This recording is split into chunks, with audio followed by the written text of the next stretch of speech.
Subscribe ಆಗಿ ನಮ್ಮ ಚಾನಲ್ಗೆ. ಹೊಸ ವೀಡಿಯೋಸ್ಗಾಗಿ ಬೆಲ್ ಐಕನ್ ಅನ್ನು ಕ್ಲಿಕ್ ಮಾಡಿ. ಹಾಯ್ ಫ್ರೆಂಡ್ಸ್, ಎಲ್ಲರಿಗೂ ನಮಸ್ಕಾರ. ಲಕ್ಷ್ಮಿ ಪಾಕಶಾಲೆ ಕಾರ್ಯಕ್ರಮಕ್ಕೆ ಸ್ವಾಗತ. ಇವತ್ತು ನಾನು ಸಿಂಪಲ್ ಆಗಿ ಒಂದು ಬ್ರೇಕ್ಫಾಸ್ಟ್ ಮಾಡೋದು ಯಾವ ರೀತಿ ಅಂತ ತೋರಿಸ್ತೀನಿ. ಉಳಿದಿರುವಂತಹ ರೊಟ್ಟಿ ಅಥವಾ ಚಪಾತಿಯಿಂದ, ಇಲ್ಲಾಂದರೆ ನೀವು ಬಿಸಿದಾಗ ಕೂಡ ಮಾಡ್ಕೊಳ್ಬಹುದು. ರೊಟ್ಟಿ ಅಥವಾ ಚಪಾತಿ ತುಂಬ ಅಂದರೆ ತುಂಬ ಚೆನ್ನಾಗಿರುತ್ತೆ ಫ್ರೆಂಡ್ಸ್. ನಿಮ್ಮ ಮಕ್ಕಳು ರೊಟ್ಟಿನೇ ತಿಂತಾ ಇಲ್ಲ, ಚಪಾತಿನೇ ತಿಂತಾ ಇಲ್ಲ ಅನ್ನೋರು ಖಂಡಿತ ಈ ಥರ ಮಾಡಿಕೊಡಿ, ತಿಂತಾರೆ. ಇದನ್ನ ಫ್ರೆಂಡ್ಸ್ ನೀವು ಮಾರ್ನಿಂಗ್ ಬ್ರೇಕ್ಫಾಸ್ಟ್ಗಾದ್ರೂ ಮಾಡ್ಬೋದು, ಅಥವಾ ಈವ್ನಿಂಗ್ ಸ್ನ್ಯಾಕ್ಸ್ಗಾದ್ರೂ ಮಾಡ್ಬೋದು, ಇಲ್ಲ ರಾತ್ರಿ ಡಿನ್ನರ್ಗೂ ಕೂಡ ಮಾಡಬಹುದು. ತುಂಬ ಅಂದರೆ ತುಂಬ ಚೆನ್ನಾಗಿರುತ್ತೆ. ಓಕೆ, ಇವಾಗ ಇದನ್ನು ಮಾಡೋ ವಿಧಾನ ನೋಡೋಣ ಬನ್ನಿ. ಮೊದಲೇದಾಗಿ ಫ್ರೆಂಡ್ಸ್, ಇಲ್ಲಿ ನಾನು 2 ರೊಟ್ಟಿ ತೊಗೊಂಡಿದ್ದೀನಿ. ನೀವು ರೊಟ್ಟಿ ಅಥವಾ ಚಪಾತಿನಾದರೂ ಯೂಸ್ ಮಾಡಬಹುದು. ನಾನಿಲ್ಲಿ ಮಿಕ್ಕಿರೋ 2 ರೊಟ್ಟಿ ತೆಗೆದುಕೊಂಡ್ಬಿಟ್ಟು ಮಾಡ್ತಾ ಇದ್ದೀನಿ. ನಂತರ ನೋಡಿ, ಇವಾಗ ರೊಟ್ಟಿನ ಕಟ್ ಮಾಡ್ಕೊಳ್ಳೋಣ. ಈ ರೀತಿಯಾಗಿ ಅದನ್ನು ಸ್ವಲ್ಪ ಫೋಲ್ಡ್ ಮಾಡಿಬಿಟ್ಟು ನೀಟಾಗಿ ಕಟ್ ಮಾಡ್ಕೊಳ್ಳಿ. ಇಲ್ಲಾಂದರೆ ನೀವು ಸಣ್ಣ ಸಣ್ಣದಾಗಿ ತುಂಡಾಗಿ ಕಟ್ ಮಾಡಿಬಿಟ್ಟು ಸ್ವಲ್ಪ ಮಿಕ್ಸಿಗೂ ಕೂಡ ತರಿತರಿಯಾಗಿ ರುಬ್ಕೊಳ್ಬಹುದು. ಮಕ್ಕಳು ಫ್ರೆಂಡ್ಸ್ ರೊಟ್ಟಿ ಚಪಾತಿ ಅಂದ್ರೇ ಊಟ ಮಾಡಲ್ಲ. ಸೊ ಅಂಥವ್ರಿಗೆ ಈ ರೆಸಿಪಿ ಮಾಡಿಕೊಟ್ರೆ ಖಂಡಿತ ಅವರು ಇಷ್ಟಪಟ್ಟು ತಿಂತಾರೆ, ಅಷ್ಟು ಚೆನ್ನಾಗಿರುತ್ತೆ ಇದು.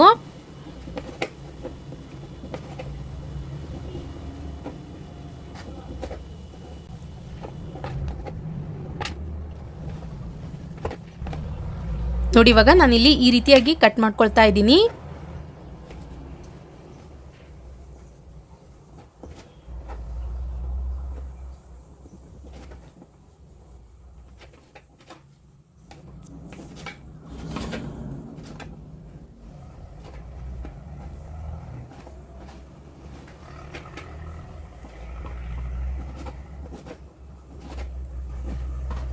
ಓಕೆ, ನೋಡಿ ಇವಾಗ ನಾನಿಲ್ಲಿ ಎಲ್ಲದನ್ನು ಕಟ್ ಮಾಡಿಬಿಟ್ಟು ಇಟ್ಕೊಂಡಿದ್ದೀನಿ. ಈ ರೀತಿಯಾಗಿ ನೀಟಾಗಿ ಕಟ್ ಮಾಡಿ ಇಟ್ಕೊಳ್ಳಿ.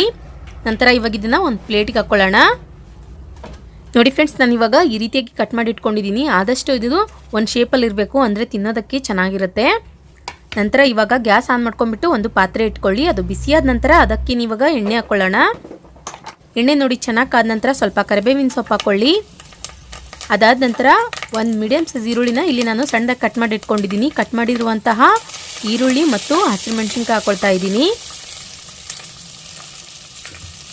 ಇದನ್ನ ಇವಾಗ ನೋಡಿ ಸ್ವಲ್ಪ ಎಣ್ಣೆಲಿ ಚೆನ್ನಾಗಿ ಫ್ರೈ ಮಾಡ್ಕೊಳ್ಳೋಣ.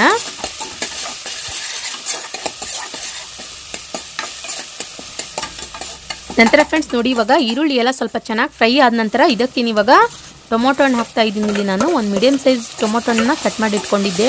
ಕಟ್ ಮಾಡಿರುವಂತಹ ಟೊಮೊಟೊ ಹಾಕಿದ ನಂತರ ನೋಡಿ ಒಂದ್ಸಲ ನೀಟಾಗಿ ಫ್ರೈ ಮಾಡ್ಕೊಳ್ಳೋಣ. ಇದು ಮಕ್ಕಳಿಗೆ ಲಂಚ್ ಬಾಕ್ಸ್ಗೂ ಕೂಡ ತುಂಬ ಚೆನ್ನಾಗಿರುತ್ತೆ, ಮತ್ತು ಆಫೀಸ್ಗೆ ಹೋಗೋರ್ಗೂ ಕೂಡ ತುಂಬ ಚೆನ್ನಾಗಿರುತ್ತೆ.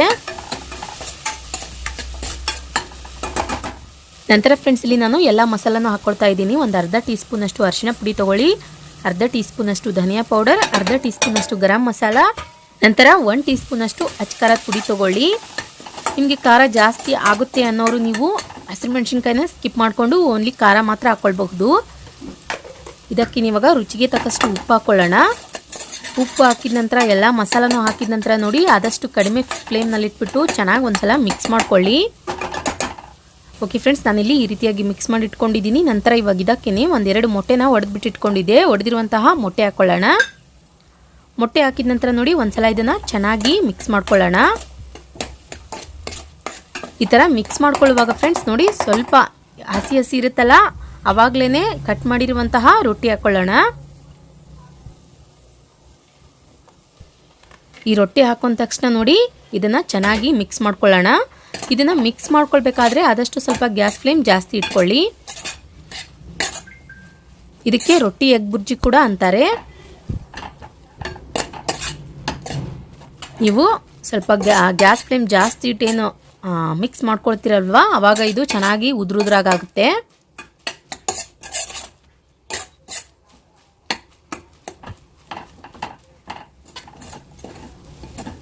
ಓಕೆ ನೋಡಿ ಫ್ರೆಂಡ್ಸ್, ನಾನಿಲ್ಲಿ ಈ ರೀತಿಯಾಗಿ ಮಿಕ್ಸ್ ಮಾಡ್ಕೊಳ್ತಾ ಇದ್ದೀನಿ. ಈ ಥರ ಉದುರುದ್ರಾಗ ಆಗಬೇಕದು, ಅಂದರೆ ಪರ್ಫೆಕ್ಟಾಗಿ ರೆಡಿಯಾಗಿದೆ ಅಂತ ಅರ್ಥ. ಕೊನೆಯದಾಗಿ ಇದಕ್ಕೆ ಇವಾಗ ಮೇಲ್ಗಡೆ ಸ್ವಲ್ಪ ಕೊತ್ತಂಬರಿ ಸೊಪ್ಪು ಹಾಕೊಂಡ್ಬಿಡೋಣ. ಕೊತ್ತಂಬರಿ ಸೊಪ್ಪು ಹಾಕಿದ ನಂತರ ನೋಡಿ 1-2 ಸಲ ಈ ಥರ ಟಾಸ್ ಮಾಡ್ಕೊಳ್ಳಿ.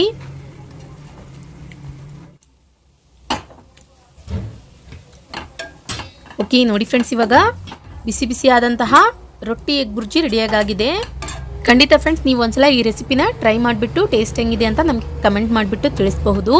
ಓಕೆ, ನೋಡಿದ್ರಲ್ಲ ಯಾವ ರೀತಿಯಾಗಿ ನಾವು ಇನ್ಸ್ಟೆಂಟಾಗಿ ಉಳಿದಿರುವಂತಹ ರೊಟ್ಟಿ ಇಲ್ವಾ ಚಪಾತಿಯಿಂದ ನಾವು ಯಾವ ರೀತಿಯಾಗಿ ಸಿಂಪಲ್ಲಾಗಿ ಬ್ರೇಕ್ಫಾಸ್ಟ್ ಮಾಡೋದಂತ ನಾ ಮಾಡಿರೋ ಈ ರೆಸಿಪಿ ನಿಮಗೆ ಇಷ್ಟ ಆಗಿದ್ರೆ ಪ್ಲೀಸ್ ಲೈಕ್ ಮಾಡಿ, ಶೇರ್ ಮಾಡಿ, ಕಮೆಂಟ್ ಮಾಡಿ.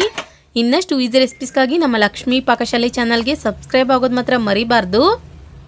ಮತ್ತೆ ಒಂದು ಇಂಟ್ರೆಸ್ಟಿಂಗ್ ರೆಸಿಪಿ ಒಂದಿಗೆ ಬರ್ತೀನಿ ಮುಂದಿನ ಸಂಚಿಕೆಯಲ್ಲಿ. Keep watching. Thank you. Bye.